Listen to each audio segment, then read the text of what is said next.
नमस्कार. हांव राजेश वैकुंठ दाबोळकर. माविन गुदिनो जो आमचो ट्रान्सपोर्ट मिनिस्टर गोंयचो, म्हाका दिसता 2 टर्म जाले तो आतां खातें सांबाळटा. तेजे कडेन एखादो टॅक्सीवाल्यांचो विशय सुटावो जायना. त्या कारणीभूत माविन गुदिनो आसा. आज परत एकदा तेणी टॅक्सीवाल्यांक टार्गेट करपाचो प्रयत्न केल्लो आनी तेंच्या मदीं फूट घालपाचो प्रयत्न केल्लो आसा. हे टॅक्सीकार भावांनी आपल्या लक्षांत दवरचें. माविन गुदिनोक टॅक्सीवाल्याचो प्रश्न सोडोवपाचो ना, तो कन्फ्युजन करून दवरपाचो आसा. हे परत एकदा प्रत्येक टॅक्सीवाल्यान लक्ष दवरचें. आमचे भाव जे आसा तेंच्यांनी, अरे बाबा, आमचे जे टॅक्सीवाले भाव आसा ते सगळे मिडल क्लास फॅमिलीन आहा. प्रत्येक जण आपले भाडी मारून आपल्या भुरग्यांच्या शिक्षणाचो भार चलता, घर चलयता, रात्रीचे दीस करून ती भाडी मारता. तो विचार कर मरे. तेंकां टार्गेट करून तुका नावलौकी मेळपाचें ना. तुजी पार्श्वभूमी गोंयच्या लोकांक सगळ्यांक खबर आसा.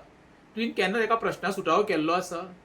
माविन गुदिनोन कालच्या गजालीचेर खरें म्हणशात जाल्यार टॅक्सी भावांची आमची माफी मागपाक जायी. आनी आपूण कितें उलयलां पळय, चुकोन आपल्या तोंडान शब्द येयलो अशें ती टॅक्सीवाल्यांक सांगपाचें. तेन्नाच खंय तरी आमच्या टॅक्सीवाले भावाचें मन पळय दुखावल्या, तितूंच्यान ती सुटका जातली. देव बरें करूं.